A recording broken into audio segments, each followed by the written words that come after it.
What is up, Dynasty Leaguers? Welcome back into another DLF YouTube channel video. Today's video is going to be kind of closing out my rookie prospect profile videos. I've done prospect profiles on individual players from my 101 through the 112 in one quarterback rookie draft. So go check those out if you haven't already to get an in-depth analysis on my top 12 overall players. I did another video rounding out the rest of the positions at running back, wide receiver, and tight end, kind of talking about the main players that I am trying to hit or fade in that second round and even a little bit into the third round and later. Then finally, this last video will be specifically on the quarterback position as well as my final first round superflex rookie rankings. So this is just going to be a culmination of the top 5 quarterbacks coming into this class between Trevor Lawrence, Justin Fields, Zach Wilson, Trey Lance, and Mac Jones. So without further ado, let's get into it.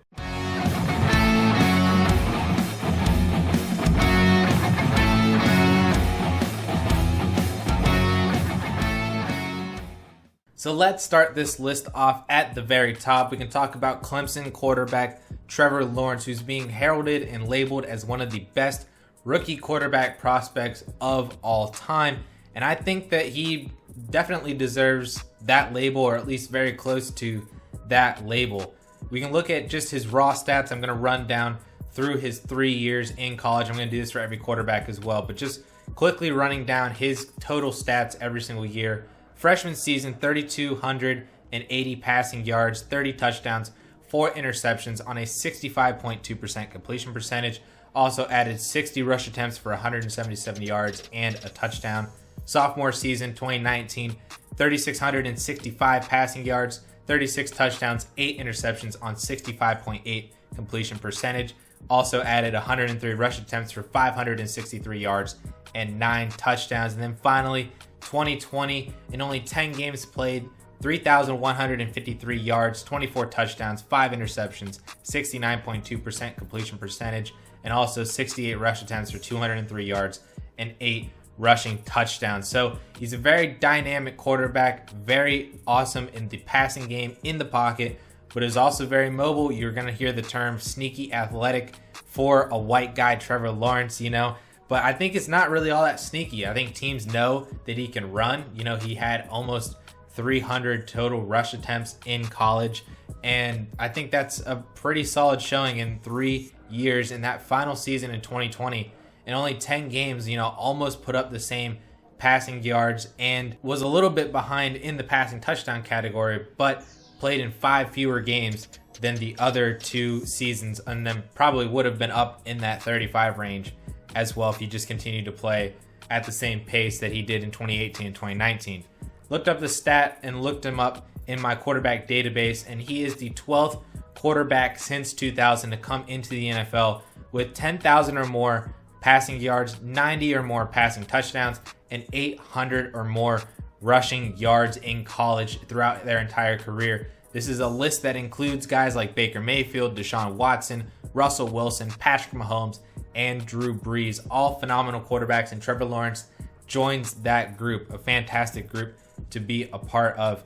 One of the key things that I really like to look for when I'm scouting analytically the quarterback position is completion percentage and yards per attempt. I want both of those to be as high as they possibly can. Trevor Lawrence comes in with a career 66.6% completion percentage, which is kind of scary, and then an 8.87 yards per attempt, which coincidentally is actually the worst pairing of the two out of these top 5 quarterbacks in this class, which doesn't really do much in terms of knocking him down, but I just thought that was kind of interesting that he didn't really show out in either one of those 2 categories, despite being talked about as the clear-cut quarterback 1 in this class and also one of the best quarterback prospects of all time. But I don't really think I need to talk all that much more about Trevor Lawrence. To me, he's the easy 1.01 in Superflex leagues, and I really have nothing more to say about him. So we can move right on to my quarterback 2, Ohio State quarterback Justin Fields, running down through his stats. Freshman year, 328 passing yards, 4 touchdowns, 0 picks on a 69.2% completion percentage.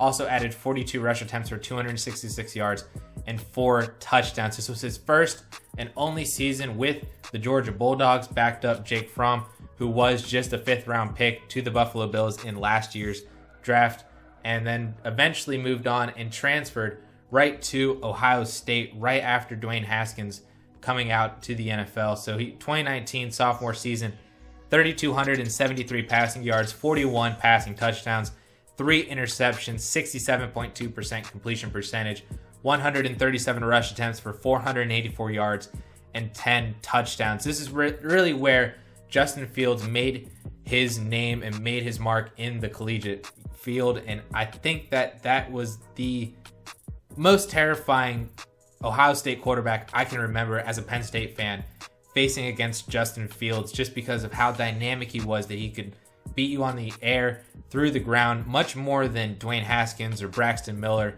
or Cardale Jones or any of those quarterbacks at Ohio State that came before him. Justin Fields was the real deal that year, and he was on Heisman watch for 2020. So then that 2020 junior year, 2,100 passing yards, 22 touchdowns, 6 interceptions, 70.2% completion percentage, 81 rush attempts, 363 yards, and 5 touchdowns. This was again in 10 games because of COVID, but really was kind of similar in a lot of the same aspects. A much higher completion percentage, kind of struggled in terms of not having the same touchdown efficiency, a little bit more on the interception side. But overall, it was still a very phenomenal season for Justin Fields. And I think one of his biggest knocks coming into the 2021 NFL draft is the lack of progression through his options. He really stares down that first read receiver. And I think I see that on some of the plays. I've seen clips of him just really honing in on one guy for like 4 seconds and then actually throwing it to him and not progressing through. But I've seen other clips just as easily where he's, 1, 2, 3 reads in, and I'm not a film guy. I'm really not all that into, that aspect of it, but I am kind of tuned in to other film analysts on Twitter and whatnot, kind of expressing their views. And to me, I think that's kind of a wash. Not really worried about that whole aspect of Justin Fields' game.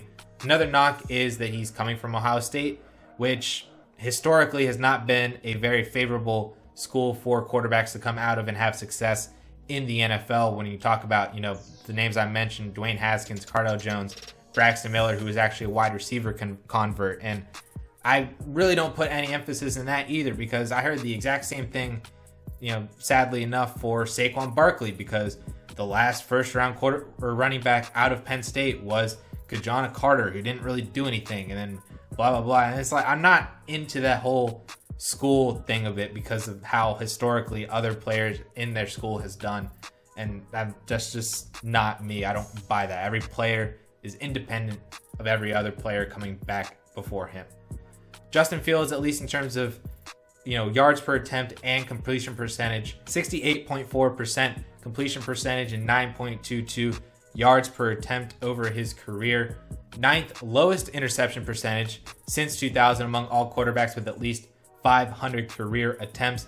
And I think one of the best things going for him is 2nd in touchdown percentage among all quarterbacks since 2000, behind only Tua Tagovailoa and just ahead of Cam Newton throughout his entire career. So definitely some awesome production stats from Justin Fields, and is a threat through the air, on the ground. Kind of this, 2021 Konami code type of quarterback that really fits today's NFL. And it'll be really interesting to see where he actually lands, to see if he can be utilized to the max in that kind of same capacity as like a Kyler Murray type of quarterback.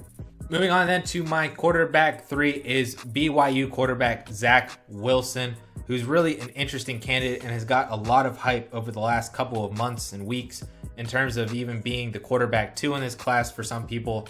Even I've heard the quarterback 1 on some NFL teams' draft boards ahead of Trevor Lawrence, which I think is kind of crazy.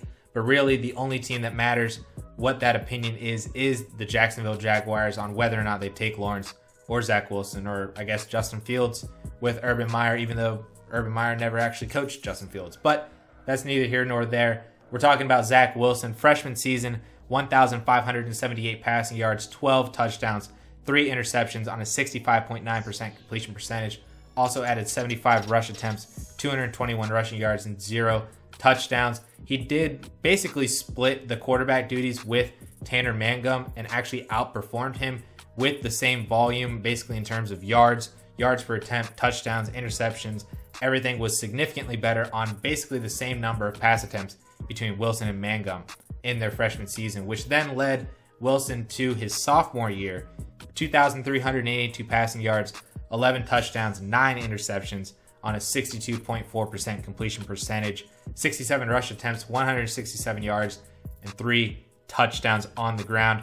The thing with Zach Wilson's sophomore year, though, that I should highlight was he actually had surgery for a torn labrum before the season even started, and then also missed all of October with a hand injury as well. So it was really a weird season for Zach Wilson. That's why his numbers, efficiency-wise in terms of touchdowns and interceptions both look worse. His completion percentage dropped, even though his yards went up because he had more volume. Everywhere else just did not look as good as what it did in fewer games and fewer attempts in his freshman season. And so people actually started to question whether or not that was like a fluky run that he had his freshman year, and if that sophomore season was really the Zach Wilson that is Zach Wilson, or if all those injuries really came into effect and he just had a really down bad year kind of plagued by injuries. And I think his junior year kind of answered that one. 3,692 passing yards, 33 touchdowns, 3 interceptions, 70.2% completion percentage, added 254 yards and 10 rushing touchdowns on 70 rush attempts. That was really the season that we needed from Zach Wilson in only 10 games because of COVID. Phenomenal production season across the board. 70.2% completion percentage is what you want to see out of your quarterback in a season. Comes in with a career 67.6% completion percentage, 9.14 yards per attempt, which is very solid throughout this class and historically throughout the rest of the quarterback prospects. Zach Wilson, I think, is a very interesting player because there's a lot of rumors that he could land anywhere from the New York Jets all the way down to the Carolina Panthers. The Denver Broncos trade up for him. The Atlanta Falcons go. There's a lot of situations and possibilities for Zach Wilson, and it'll be really interesting to see where he actually ends up on draft day. But we know for sure that he is a first-round pick, a top 10 pick. So I'm pretty confident in terms of having Zach Wilson as my quarterback 3, as kind of a Josh Allen type of high ceiling type of player with a super strong arm, really has the ability to improvise like a Patrick Mahomes. These are all really high comps, I know, but that's just kind of how the NFL views Zach Wilson and views him in today's NFL as like a Josh Allen, Patrick Mahomes, Kyler Murray, Lamar Jackson-y kind of a player who can improvise but also get the ball to his receivers when the play is actually playing out as it should. And that is Zach Wilson.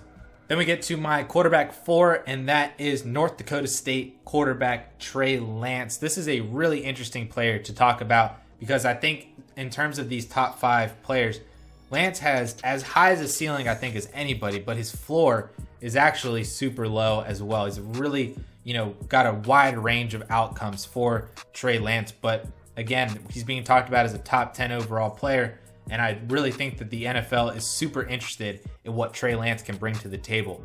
Freshman season didn't really do anything. He had 12 passing yards, 82 rushing yards, 2 rushing touchdowns. He was the primary backup to Easton Stick, who was a 5th-round pick in the NFL in 2019 to the Los Angeles Chargers. So just basically sat his entire freshman season behind Easton Stick.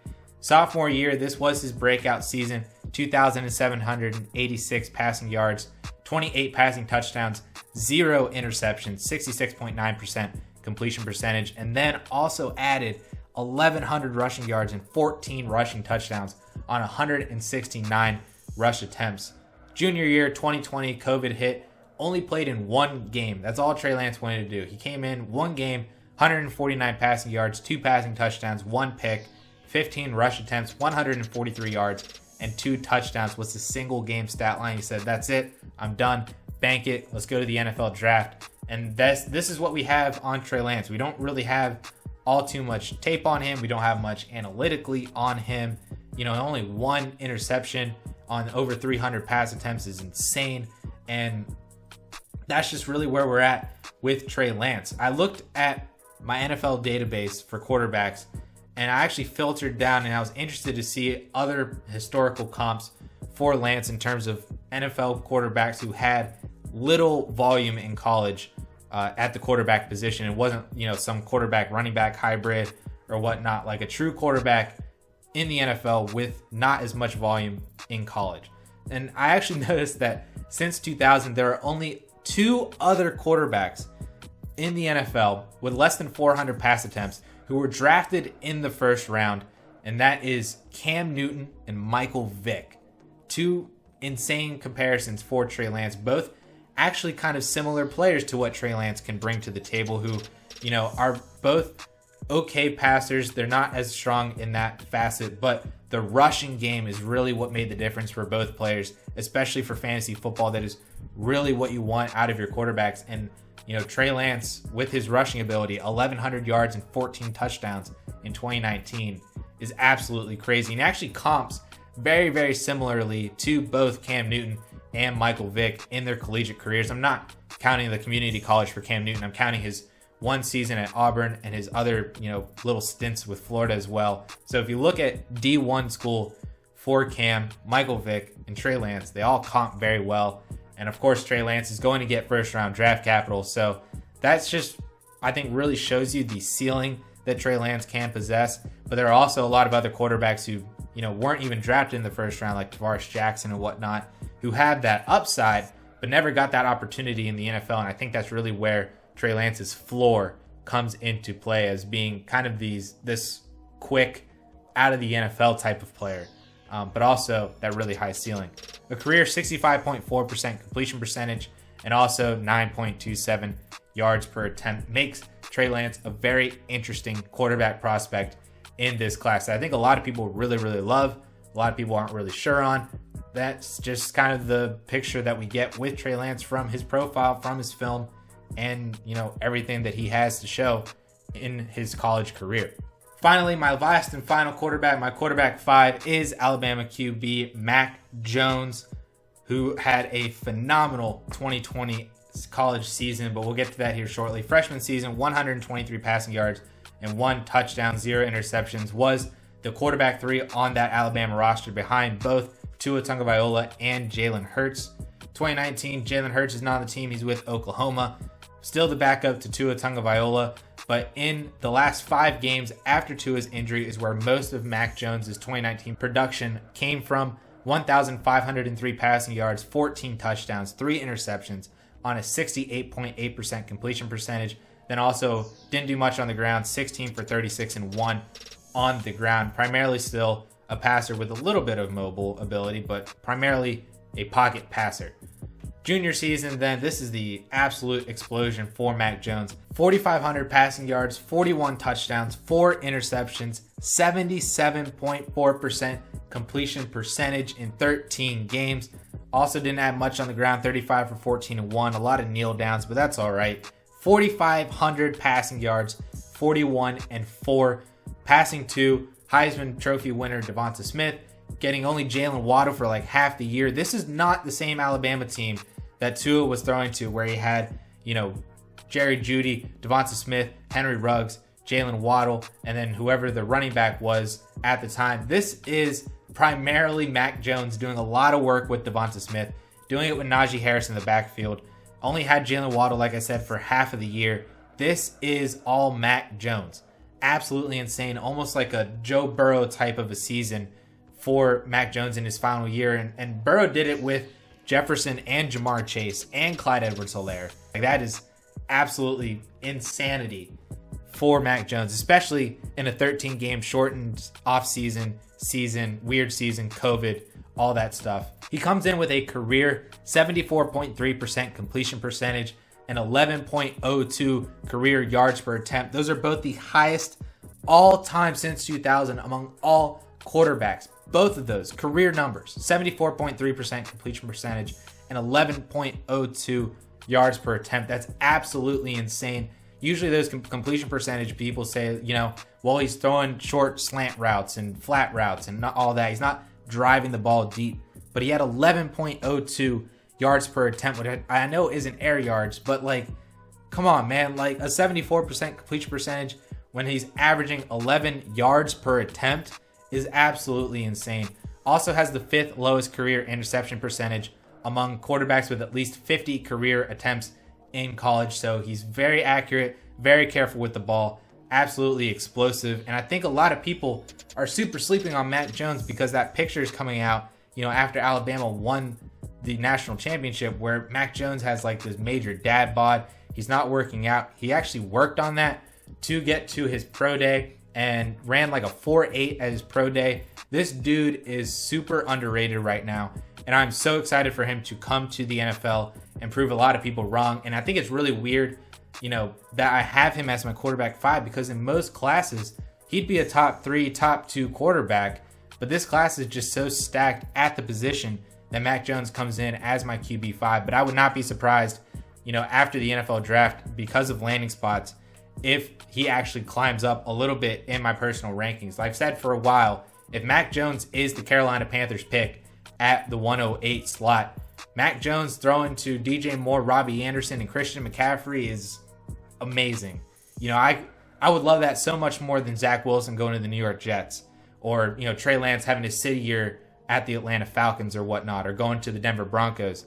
I love that so much more for Mac Jones and his ability in the NFL to be a superstar fantasy quarterback. Not, a superstar where we're talking to like a Peyton Manning, Tom Brady, Aaron Rodgers type of a 4,840 touchdown season. But if Mac Jones is Matt Ryan, I think that's pretty solid for him in the NFL. A couple seasons with really high super efficiency in the touchdown yardage, production season, like Matt Ryan had with a quarterback 2 season in their Super Bowl year. Has other top 10 performances as well, just being a primary passer.